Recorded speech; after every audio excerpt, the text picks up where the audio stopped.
श्री शिवाय नमस्तुभ्यम दोस्तों। आप सभी लोग जानते हैं कि 29 मार्च 2025 को है बड़ी अमावस्या, क्योंकि दोस्तों चैत्र नवरात्र के पहले जो अमावस्या पड़ती है इसका बहुत ही बड़ा विशेष महत्व होता है। और ये अमावस्या तो कई सालों के बाद आई है, क्योंकि दोस्तों इसी अमावस्या के दिन किया जाता है सिर्फ एक दीपक वाला उपाय। इस एक दीपक को जलाने से आपके जीवन की बहुत सारी दुख और परेशानियां दूर हो जाती हैं, आपकी मनोकामनाएं पूरी होना शुरू हो जाती हैं, आपके रुके हुए काम बनना शुरू हो जाते हैं। इस दीपक को सिर्फ घर में से किसी एक बड़ी माता बहन को जलाना होता है, पर इस उपाय को करने का फल पूरे जो है सदस्यों को यहाँ पर मिल जाता है। इसलिए अगर आप लोग भी इस एक दीपक वाले उपाय को इस बड़ी अमावस्या के दिन करना चाहते हैं तो ये वीडियो जरूर देखिएगा। और दोस्तों ये अमावस्या खास इस वजह से है क्योंकि दोस्तों इसी अमावस्या के दिन पड़ने वाला है सूर्य ग्रहण। इसलिए उपाय को करते समय आपको कुछ सावधानियां भी यहाँ पर जरूर रखनी पड़ेगी। इसलिए जिसको भी इस एक दीपक वाले उपाय के बारे में पहले से पता है वो भी इस वीडियो को जरूर देखे, क्योंकि सूर्य ग्रहण के समय पर हमें भूल से भी जो है उपाय नहीं करना है,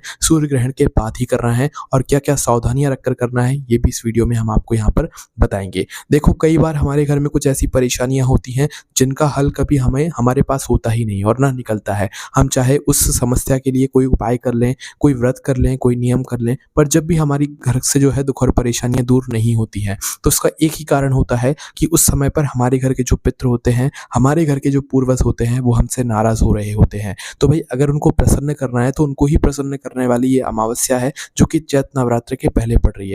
और अमावस्या का खास कारण हमने आपको बता ही दिया कि इस दिन जो है सूर्य ग्रहण भी यहाँ पर पड़ रहा है। ठीक है, तो आखिर दोस्तों इस एक दीपक वाले उपाय को कैसे किया जाता है और सूर्य ग्रहण रहते हमें इस उपाय को कैसे करना है, ये सारी जानकारी हम आप लोगों को अब देते हैं, है ना। तो देखो इस उपाय को घर में से सिर्फ एक बड़ी माता बहन को करना होता है जो घर की बड़ी होती है। ठीक है, उन माता बहन में से कोई भी एक माता बहन घर की जो बड़ी इस उपाय को करती है, उसके उपाय को करने के बाद जो है उसके पूरे घर परिवार के सदस्यों को इस उपाय को करने का फल मिल जाता है। मतलब कि घर में सुख और शांति आना शुरू हो जाती है, घर के सदस्यों के काम बनना शुरू हो जाते हैं, घर में सभी सदस्यों की मनोकामनाएं भी पूर्ण होना शुरू हो जाती है, क्योंकि आप इस उपाय को करने के बाद अपने पितरों को प्रसन्न कर लेते हैं। और जब आपके पितर प्रसन्न हो जाते हैं तो जो काम नहीं भी होने वाला होता है वो भी आपके लिए सब कुछ अच्छा ही यहाँ पर हो जाता है। ठीक है, और हमारे पास ऐसे मौके नहीं आते हैं अपने पितरों को प्रसन्न करने के लिए।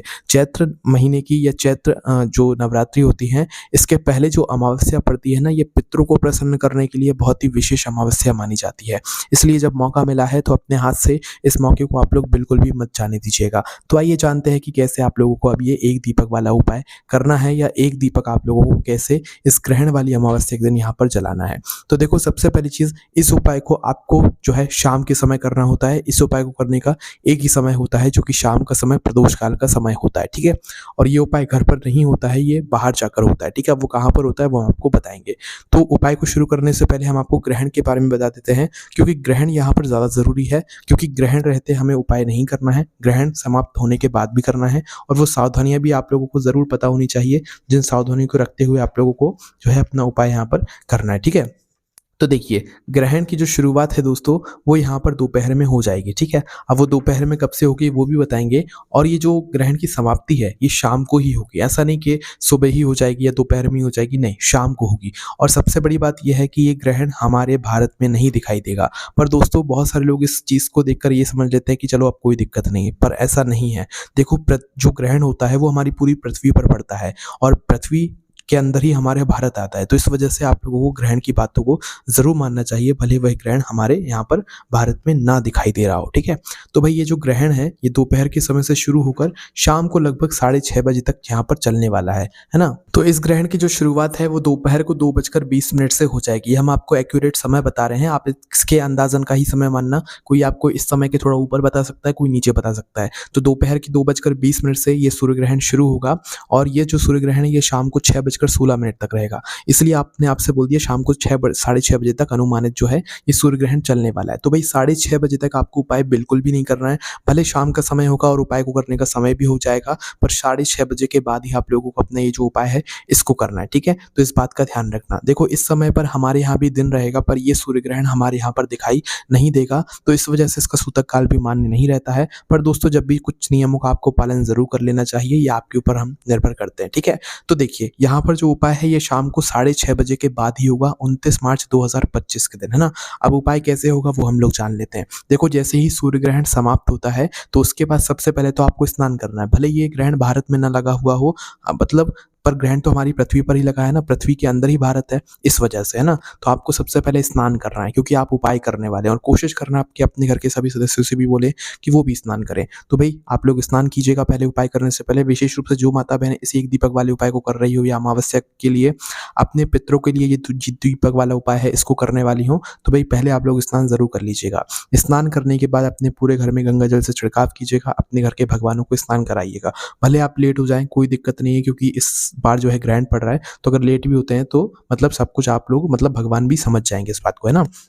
तो आप लोगों को स्नान वगैरह करके अपने सारे कामों को करके अब अपने घर से एक दीपक तैयार करना है। जो दीपक नया होना चाहिए, मिट्टी का होना चाहिए। वैसे दोस्तों पितरों के लिए आटे का दीपक ज़्यादातर नहीं लगाया जाता, पर कोशिश करना अगर नया मिट्टी का दीपक है, तो आप एक मिट्टी का दीपक ले लो। अगर नहीं है नया, तो आप पुराने को धोकर साफ कर फिर आप लोग इस्तेमाल में ले सकते हो अपने पितरों के इस दीपक के लिए, ठीक है? तो अपने घर से एक मिट्टी का दीपक लेना है। उस मिट्टी के दीपक के अंदर ध्यान रखना गोल बत्ती नहीं, लंबी बत्ती लगेगी। इस बात को विशेष रूप से ध्यान रखना, अगर बहुत सारे लोग गोल बत्ती लगा देते हैं, तो यहाँ पर आपका उपाय बिल्कुल भी काम नहीं करेगा क्योंकि पितरों के लिए जो बत्ती लगाई जाती है, दीपक लगाया जाता है, वो हमेशा लंबी बत्ती का लगाया जाता है, ठीक है? तो इस बात का ध्यान रखना और जो बत्ती होगी वो आपको अपने हाथों से ही, अपनी हथेलियों से ही बनानी होगी, वो भी अपने घर में रखी हुई रुई से, है ना?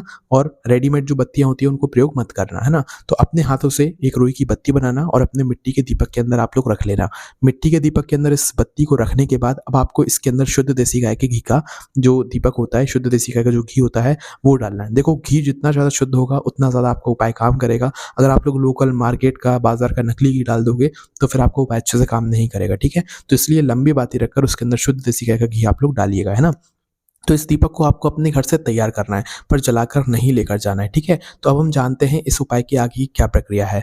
अब देखो 6:30 बजे के बाद जब आप इतना सब कुछ काम करोगे तो आपको एटलीस्ट 7 तो बज ही जाएँगे, मतलब उपाय को करते-करते या उपाय की जगह तक पहुँचते-पहुँचते, है ना? तो कोई दिक्कत नहीं है, आप शाम 7 बजे तक भी उपाय कर लेना क्योंकि भई ग्रहण है, इस वजह से हम लोग इस उपाय को जल्दी नहीं कर सकते। तो शाम 7 बजे भी अगर उपाय करने के लिए चाहते हो कोई दिक्कत नहीं है। रात 8 बजे तक भी अगर आप उपाय कर रहे हो तो भी कोई दिक्कत नहीं है। अगर इससे भी लेट हो जाता है तो भी आप उपाय ज़रूर कर लेना। उसका एक ही कारण है कि ये जो मौका है ये बार-बार नहीं आता है, ये जो दिन है ये साल में एक बार ही मिलता है। इस वजह से आप लोगों को चैत्र नवरात्र के पहले पड़ने वाली ये पितरों को प्रसन्न करने वाली अमावस्या पर उनके लिए ये एक दीपक ज़रूर जलाना चाहिए ताकि वो आपसे प्रसन्न हो और आपके जीवन की दुख और परेशानियाँ दूर कर दें। भले लेट भी हो जाओ तो भी आप उपाय कर लेना, है ना? तो इतना दीपक आपने तैयार किया। अब आपको करना क्या है कि इस दीपक को जलाकर नहीं लेकर जाना है, बस अपने साथ में अपनी माचिस लेकर जाना है और इस दीपक को लेकर जाकर आपको अपने ही घर के पास में जो पवित्र नदी हो, है ना?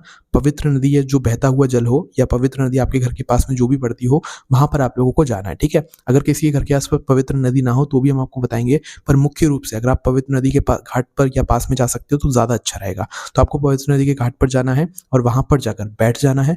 बैठने के बाद सबसे पहले आपको वहाँ पर दक्षिण दिशा का पता करना है। ये दीपक ऐसे किसी भी दिशा में नहीं लगेगा। लंबी बत्ती का जो मुख है जिस तरफ से हम इस दीपक को जलाएँगे, उसका मुख सिर्फ दक्षिण दिशा में होगा, तभी हमारा उपाय काम करेगा, तभी ये दीपक पितरों के लिए यहाँ पर लगेगा। तो अपना मोबाइल साथ में लेकर जाना या तो किसी से पूछ लेना और दक्षिण दिशा का पता कर लेना या अपने मोबाइल में से ही जो है दक्षिण दिशा का आप पता कर लेना कि आप जहाँ पर बैठे हो नदी किनारे, नदी के घाट पर, वहाँ पर दक्षिण दिशा किस तरफ है, ठीक है? इसके बाद में ये जो दीपक है ये हमें नदी के अंदर नहीं बहाना है, नदी के अंदर नहीं डालना है। ये दीपक हमें नदी के किनारे जो घाट बने हुए होते हैं, वहाँ पर रखना है, ठीक है? तो दक्षिण दिशा का पता करने के बाद आप वहीं पर घाट पर बैठ जाइए और अपने इस दीपक को जला लीजिए। दीपक को जलाने के बाद अब आपको क्या करना है, इस दीपक को अपने सीधे हाथ के हथेली में उठाना है। उठाने के बाद आपको दक्षिण दिशा की तरफ अपना मुख करना है और जिस तरफ से आपकी ये लंबी बत्ती जल रही है, क्योंकि लंबी बत्ती तो एक ही तरफ से जलती है, तो जिस तरफ से आपकी ये बत्ती जल रही है, उस तरफ आपको अपनी इस लंबी बत्ती का मुख कर लेना है, ठीक है? अपना भी मुख कर लेना है और लंबी बत्ती का भी मुख दक्षिण दिशा की तरफ ही कर लेना है। इसके बाद में आपका दीपक जैसे ही आप जला लेते हैं, सीधे हाथ की हथेली में उठाकर दक्षिण दिशा की तरफ इसकी बत्ती का मुख कर लेते हैं, तो एक बार आँखें बंद करके अपने पितरों का थोड़ा स्मरण कीजिएगा, अपने पूर्वजों से थोड़ा ध्यान कीजिएगा, उनसे बोलिएगा अपनी जो भी परेशानी है और उनसे अपनी गलतियों के लिए क्षमा माँगिएगा और उनसे ये भी बोलिएगा कि हम आपको प्रसन्न नहीं कर पाए हों या हमसे अनजाने में कोई गलती हो गई हो, तो उसके लिए आप हमें क्षमा कीजिएगा। ऐसी आपकी प्रार्थना करते हुए और आपकी कोई परेशानी चल रही है तो उसका स्मरण करते हुए इस दीपक को आपको अपने पितरों के नाम से, पूर्वजों के नाम से वहीं पर नदी के पास में जो घाट बना हुआ जहाँ पर आप बैठे हुए हैं, वहीं पर रख देना है। बस बत्ती का मुख दक्षिण दिशा की तरफ होना चाहिए और आपका भी मुख दक्षिण दिशा की तरफ होना चाहिए जब आप इस दीपक को रख रहे हो, ठीक है? इस दीपक को उस नदी के घाट पर रखने के बाद आप एक बार और हाथ जोड़कर पूर्वजों से, अपने पितरों से प्रार्थना कर लेना कि आपके जीवन में जो भी दुख और परेशानी आ रही है वो ना आए, वो सब कुछ दूर हो जाए और आपका जीवन यहाँ पर अच्छे से यहाँ पर चले, है ना? और अनजाने में जो भी आपसे गलती हो गई है उसके लिए वो आपको क्षमा करें। ऐसी विनती करते हुए, प्रार्थना करते हुए आप वहाँ से उठकर सीधा अपने घर पर आ जाना, वापस मुड़कर उस जगह पर मत देखना। हालाँकि ऐसी कोई दिक्कत नहीं है, पर आप लोग उपाय करके सीधा अपने घर पर आ जाना और यहाँ पर आप लोगों का ये एक दीपक वाला उपाय पूरा हो जाता है। अब बहुत सारे लोग ये भी कहेंगे कि भैया हमारे घर के आस-पास तो कोई पवित्र नदी नहीं है, तो हम कैसे उपाय करें? तो देखो उन लोगों के लिए पहले मुख्य रूप से तो आपके घर के आस-पास अगर पवित्र नदी है, तो वहीं पर जाकर उपाय करना। नहीं है किसी कारणवश, तो आपके घर के आस-पास अगर कोई कुआँ या बावड़ी हो, तो मतलब जो कुएँ होते हैं गाँव वगैरह में या बावड़ी होती है, तो अगर ये है, तो भई आप यहाँ पर जाकर भी उपाय कर सकते हैं। उपाय की विधि सेम ही रहेगी, आपको उपाय जो कुआँ रहेगा, बावड़ी रहेगी, उसमें जो एक बाउंड्री सी बनी हुई होती है, उस बाउंड्री के ऊपर जो है दक्षिण बाती का मुख करके इस दीपक को जलाना है। पितरों का स्मरण करते हुए, पितरों का ध्यान करते हुए। अगर कुआँ या बावड़ी भी नहीं है, तो ये तालाब या सरोवर अगर आपके घर के आस-पास कहीं पर है, तो वहाँ पर जाकर भी आप उपाय को कर सकते हैं, दक्षिण बाती का मुख करके पूर्वजों का स्मरण करके। अगर ये 3 जगहें भी नहीं है, तो फिर आप चाहो तो बेलपत्र के पेड़ के नीचे जाकर भी इस दीपक को जला सकते हो।